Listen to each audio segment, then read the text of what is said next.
O livro de Jó é uma grande parábola sobre o sofrimento e a fidelidade a Deus. A nossa fé nos orienta a respeito do início da causa do sofrimento.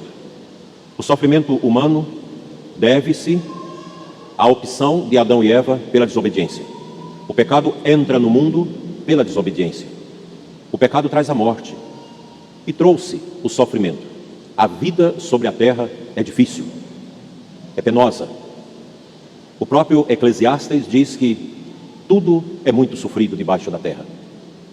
E além do sofrimento, o ser humano carrega e ostenta em si a vaidade. Vaidade das vaidades, tudo é vaidade, diz o Eclesiastes. A luta do homem sobre a terra é tremenda. O sofrimento é a companhia praticamente de todos nós. Dificilmente nós vamos encontrar uma pessoa que diz: eu nunca sofri, porque o sofrimento tem já seu início no nascimento e toda a nossa vida é marcada por ele. O sofrimento, ele traz um grande aborrecimento à nossa vida. E como nós já falamos aqui inúmeras vezes, há duas maneiras de sofrer: sofrimento pagão e sofrimento cristão. O pagão sofre diferentemente do cristão, porque o pagão não tem vislumbrado na sua vida a consciência clara da vida eterna. E geralmente os pagãos, eles são ávidos pelo prazer, por desfrutar o prazer que o corpo oferece através dos sentidos. E quando o sofrimento ceifa a possibilidade dos prazeres, vem o sofrimento, vem a agonia, a tristeza, o desalento. Enquanto que os cristãos têm uma maneira diferente de encarar o sofrimento. Primeiro, o cristão aprende a ser solidário, amoroso com quem sofre, não tendo esse sentimento medíocre, frágil, que é o sentimento de dó. Nós não podemos ter dó dos que sofrem, mas devemos ter solidariedade, caridade para com aqueles que padecem. Isso é o cristianismo. O cristão sofre compreendendo que o sofrimento não é da vontade de Deus, mas teve a sua origem no pecado. E aqui entra a beleza da vinda de nosso Senhor ao mundo. Cristo veio destruir a morte, veio restaurar a humanidade ferida e perdida pelo pecado, pois o pecado subtraiu a nossa semelhança a Deus. A imagem nós não perdemos, mas a semelhança sim. A semelhança é a santidade. O pecado original destronou a semelhança da pessoa humana para com Deus. Isso é uma grande dor. E todo o Antigo Testamento vislumbra para nós um movimento do Pai Eterno para resgatar a humanidade do pecado. Ah, mas Deus não poderia ter feito a humanidade perfeita, sem nenhuma possibilidade do pecado e a desobediência? Não. Se Deus nos criasse perfeitos, Ele anularia a liberdade. A liberdade é o dom mais precioso que nós temos. Eu lembro ainda como adolescente, assisti um pouco de longe o final de um júri na minha cidade. Aquele ambiente muito precário. E eu lembro que o juiz, ao proferir a sentença a um homem que havia matado a sua esposa, disse para ele: hoje você perdeu o dom mais importante da pessoa neste mundo, a liberdade.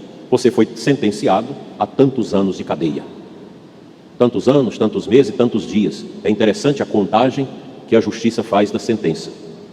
Se Deus tivesse nos criado sem a liberdade, Ele entraria em contradição com o seu ser, porque Deus, Ele possui um movimento sempre para fora. É um movimento de entrega, é um movimento salvífico, movimento de amor. Deus é assim. Nós egoístas, é o contrário. A gente quer sempre para a gente, sempre de fora para dentro de nós. Deus não é assim. Deus é transbordamento de amor. Deus nos fez livres. A liberdade é um imperativo fundamental na obra da criação da pessoa humana. E foi o mau uso da liberdade que introduziu o sofrimento no mundo, o pecado. Deus não nos criou para o sofrimento, mas para uma alegria no paraíso que Ele estabeleceu para nós. Mas o pecado estragou tudo. O pecado tirou da órbita o verdadeiro amor de Deus e introduziu o egoísmo humano. E o egoísmo estraga tudo. Mas mesmo assim, Deus não nega a si mesmo. quando no seu amor ele começa a derramar uma bondade que vai preparar a vinda do Messias. A teologia chama isso de economia salvífica. Desde Noé, depois os patriarcas, os reis, os profetas, Deus foi derramando a conta-gotas o seu amor. Até porque Deus não pode revelar-se tudo de uma vez. Nós não temos condições de absolver de uma vez a revelação divina. E Deus foi fazendo paulatinamente, aos poucos, até chegar o grande evento, o evento Jesus Cristo, Deus Salvador. Hoje nós escutamos melhor o Evangelho de Marcos, que vamos ler durante este ano litúrgico, e ainda estamos no primeiro capítulo. Jesus em ação. Ele chega à casa de Pedro. A sogra de Pedro está doente. Alguém me perguntava, mas por que não estava lá a esposa de Pedro? São Jerônimo diz que tudo indica que Pedro era viúvo. Porque geralmente, na cultura do primeiro século do judaísmo, é a mulher, a dona de casa, que recebe as pessoas que chegam, que cuidam delas, que oferece-lhes o lanche, a comida, mas na casa ali não tinha ninguém para recebê-los. Quando eles chegam, a sogra de Pedro está perrengue, ela está doente, com febre, e todo mundo sabe a sensação de uma febre, é horrível. Você escorna, você deita, não aguenta, o corpo parece que passa por um estado de morrência, e você prostra. E Jesus chega ali no quarto da sogra de Pedro. De certa forma, ele se emborca, ele se enverga sobre aquela enferma, pega-a pela mão e a levanta curada. Jesus cura a sogra de Pedro, que imediatamente passa a servi-los. Esta ação de Jesus representa para nós os grandes feitos de Deus. Deus vem em nosso auxílio. E o salmo que nós cantamos, o seu refrão, muito bonito: louvai a Deus porque Ele é bom e conforta os corações. Jó soube carregar o sofrimento na obediência a Deus, na fidelidade a Deus. Não renunciou a Deus. O diabo dizia para ele, mas renuncia. As pessoas falavam, mas quem é esse Deus? E ele entendia que a fidelidade a Deus traz o amor perfeito ao coração, traz as bênçãos. Nós somos chamados a deixar Jesus tocar em nós, nos libertar sobremaneira da chaga do pecado, que é a causa de todas as ruínas neste mundo. O pecado não pode ter lugar na nossa vida. A igreja de Jesus, que é a expressão, que é a epifania do seu mistério, ela é para nós a casa da cura. Os sacramentos, a palavra dele, os ensinamentos, a catequese, tudo na igreja é para a nossa cura, é para a nossa harmonia com Deus, tudo. A igreja, ela é o dom de Cristo vivo para nós, que nós precisamos amar com todo o nosso coração. E a igreja, ela se assenta sobre esse fundamento da palavra, o fundamento da tradição e o fundamento do seu magistério autêntico. Fora disso, é rebuliço, é perca de tempo. Toda essa confusão causada pelo material e o texto base da campanha da fraternidade é exatamente porque não estão ali contemplados a fidelidade à fé da igreja. Por isso a confusão. Quando nós saímos desta comunhão com a verdade, nós projetamos a nós mesmos, nossas ideologias, nossos pensamentos quiméricos, pobres. Na igreja não tem lugar para que as pessoas projetem elas mesmas. Na igreja, quem deve aparecer é o senhorio de nosso Senhor Jesus Cristo. Não Cristo como nós queremos projetá-lo, segundo as nossas convicções e ideologias. Cristo é o Cristo da palavra, é o Cristo do Evangelho, é o Cristo anunciado pelos profetas. E esse é o caminho nosso, é o caminho da igreja. Fora desse caminho, as coisas vão se eclipsar.